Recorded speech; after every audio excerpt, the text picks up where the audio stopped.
Hello guys! So, ang topic natin for today, eto, mga gawin mo para habulin ka ng lalaki.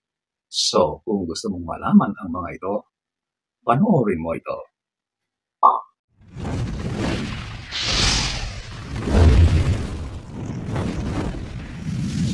So, eto ating aalamin, huwag na tayong magpaligoy-ligoy. Number 1, eto yung ipakita mo na may mga ibang lalaki ang interesado sa iyo.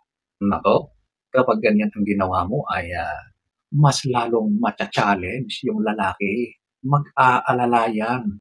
Hindi na siya magpapakampante kasi nakikita niya na may mga umaaligid sa iyo.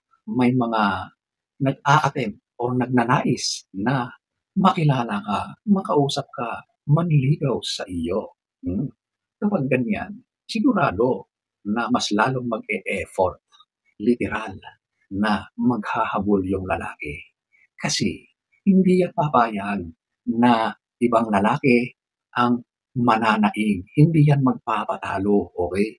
So ladies, napakagandang technique yan or tip para ang lalaki ay mahumaling at siguradong mas lalo siyang maghahabol sa iyo. Number 1. Number 2, eto yung ipakita mo na may kumpiyansa ka sa sarili mo. So, ito yung laging sinasabi na self-confidence. Okay? Kasi ang mga lalaki, mas lalo yang naaakit kapag nakikita nila na ikaw ay confident na babae. Okay? Humahanga sila sa ganyang katangian mo. Okay? Mas na-appreciate nila kapag ganyan ang personality, katangian mo bilang babae. Meron kang kumpiyansa, meron kang tiwala sa sarili mo na hindi ka basta nagpapadikta kung kani-kanino man. Okay? Kahit sa mga lalaki, huwag mong ipakita na ikaw ay mahina, na ikaw ay sunod-sunuran. Kundi ipakita mo na meron kang sariling opinion, na nag-iisip ka. Kapag ganyan ay nako, sigurado na maaakit mo ang mga lalaki. Yan ang isang katangian na sobrang nag-aagaw ng atensyon ng lalaki. Kaya pagdating sa dating or sa ligawan, sa relasyon, sigurado na ikaw ay hahabulin ng lalaki. Number 2. Number 3, maging mapanukso pero huwag masyadong halata. Okay? So, paano mo ba ito gagawin?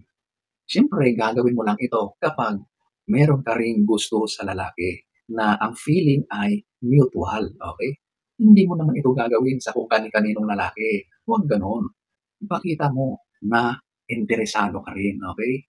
So, sa pamamagitan ng iyong pakikipag-eye contact sa kanya, kapag ginagawa mo yan sa lalaki, ibig sabihin ay interesado ka at sabayan mo ng mga matatamis na ngiti. Nako, pero dapat hanggang doon lang. Huwag ka nang masyadong magpahiwatig ng iyong nararamdaman. Kapag ganyan, nako, sigurado na mas lalong magsisipag ang lalaki na manligaw sa iyo. Mas lalo siyang mag-e-effort, okay? Dapat huwag kang masyadong maging open sa lalaki.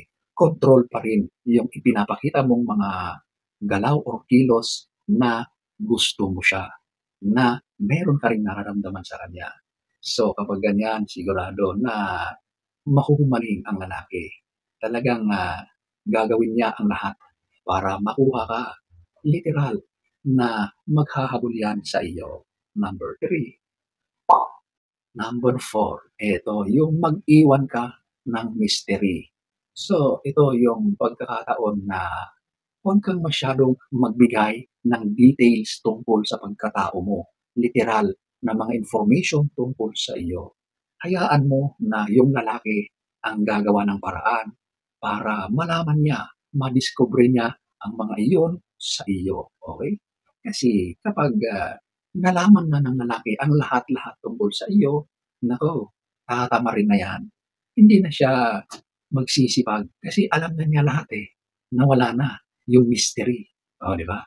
So, ladies, kapag merong lalaki na nagpapahiwatig or nanliligaw sa iyo, magpigil ka.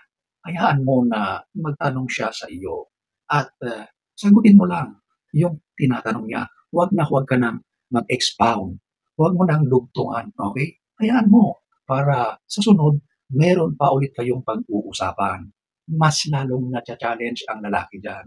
Kasi ang lalaki, gustong-gusto nila ang mga challenge. Mas lalo silang nag-iigi, mas lalo silang nagpupursigi, mas lalo silang nagsisipag kapag ginagawa mong challenging ang sitwasyon. Okay?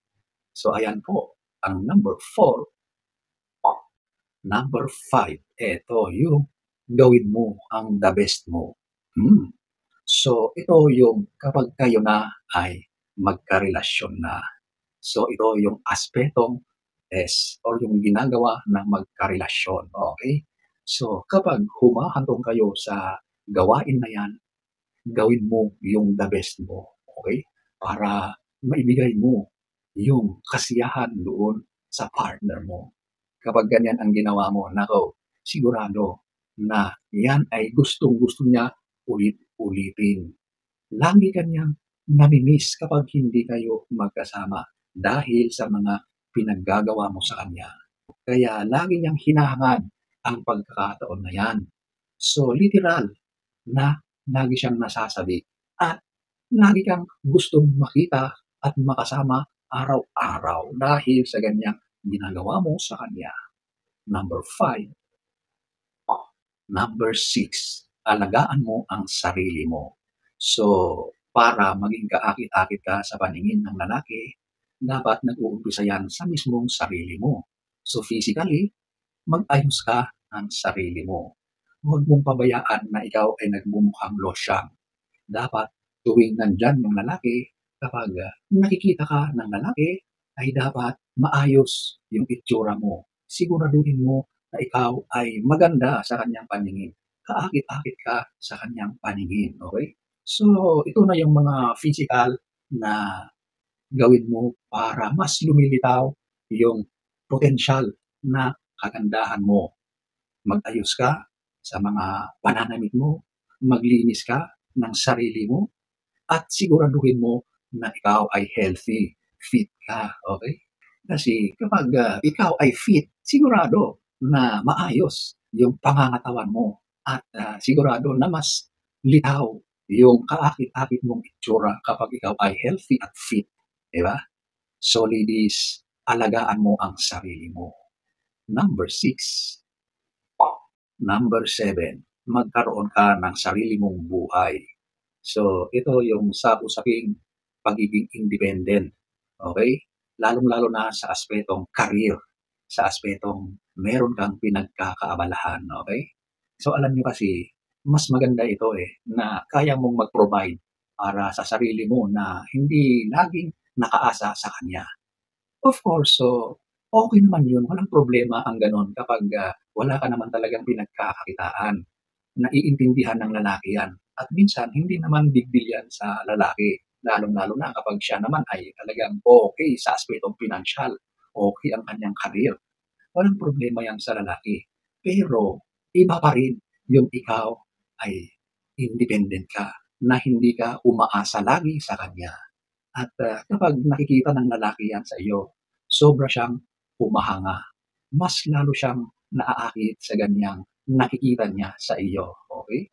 Kaya ladies, kung may pagkakataon, sumubok ka na maghanap ng mga bagay na magiging busy ka. So mas maganda na itong mga pinagkakabisihan mo ay kumikita ka rin, di ba? Kahit maliit, basta meron kang sariling income. At ang mga ganitong ginagawa ng babae ay attractive sa paningin ng lalaki. Mas lalo siyang humahanga sa iyo kapag ganito ang mga ginagawa mo. Okay? So ayan po ang number 7. So ayan po ang ilan lamang sa maraming mga bagay na gawin mo para mas lalong maghabol o maaakit ang lalaki sa iyo. So, sana ay nagustuhan nyo ang ating topic for today. Next story time. Don't forget to subscribe.